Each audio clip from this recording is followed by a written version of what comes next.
In a massive Tyne-Wear derby, inconsistent United returned again. Just having fun but off limits in Mister's house. Nigga, did I just catch you having fun?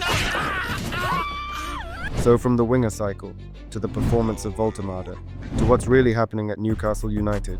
As per, join us as we'll break it all down and discuss the things we learned from Sunderland 1 Newcastle United 0. Pain, suffering, death, I feel. Let's go. So heading into this crunch Tyne-Wear derby, Nick Voltemade arrived under pressure, having failed to score in his previous 2 Newcastle appearances.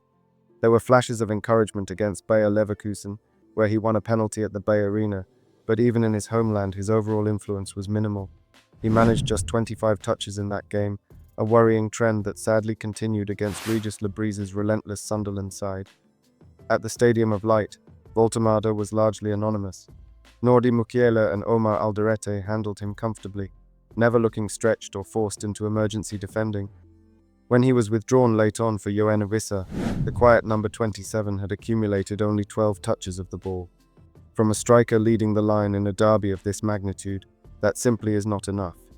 With a 5.4 match rating, his threat in front of goal was almost non-existent, registering just one weak effort on Robin Roaf's goal throughout the match.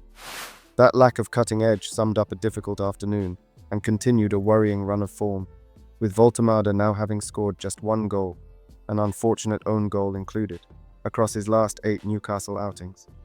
With Yoane Wissa slowly building fitness, it would not be a major shock if Eddie Howe eventually considers rotating his striker options.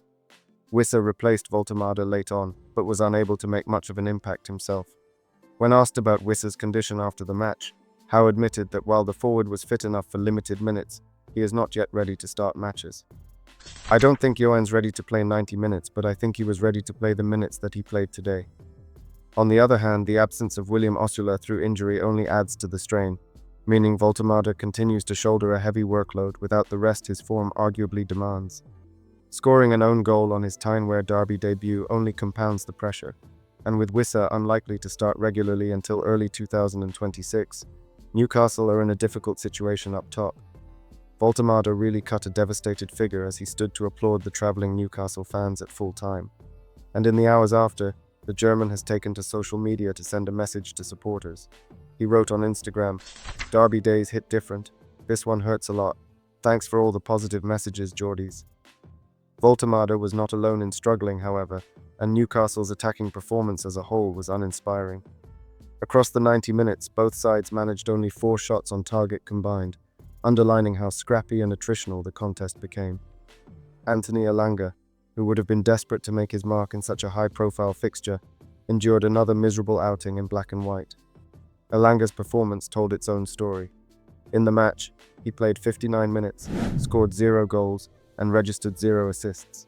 He managed 27 touches of the ball, attempted 0 shots, and completed 13 of his 19 passes, which equates to a passing accuracy of 68%.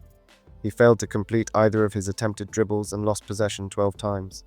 Those numbers paint a bleak picture, and it is little surprise that frustration among supporters boiled over online afterwards. What made matters worse for Elanga was how peripheral he looked. Even Voltemade, despite his own struggles, at least managed to register a shot on goal. Elanga, by contrast, failed to test Roafs at all before being substituted in the 59th minute. His 27 touches were fewer than goalkeeper Aaron Ramsdale, who had 46, highlighting just how little Newcastle were able to involve him. The lack of attacking threat was so stark that Howe felt compelled to apologise to the travelling supporters at full time, and it would be no surprise if Jacob Murphy comes back into contention over the festive period. In his post-match comments, Howe was careful not to single out individuals, admitting that it was not the finest day for any of his attacking players. He acknowledged that those involved would reflect on their performances and understand they could have done better, stressing that his role is to find ways to help them rediscover their best form, because the underlying quality is still there. It wasn't the finest day for any of our front players, I think, today, all through the game, but certainly in that first 60 minutes it was tough for them.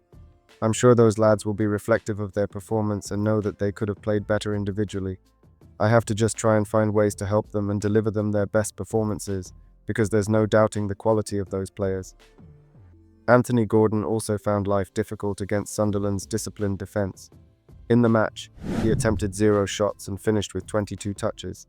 He recorded 2 unsuccessful touches, completed 2 out of 3 dribbles, was fouled once, and lost possession 9 times.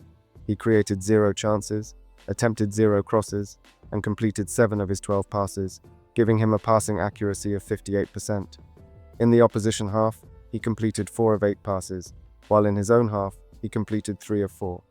He also attempted 2 long balls, completing 1. Taken together, it was a sobering afternoon for Newcastle's forward line, and the consequences were clear.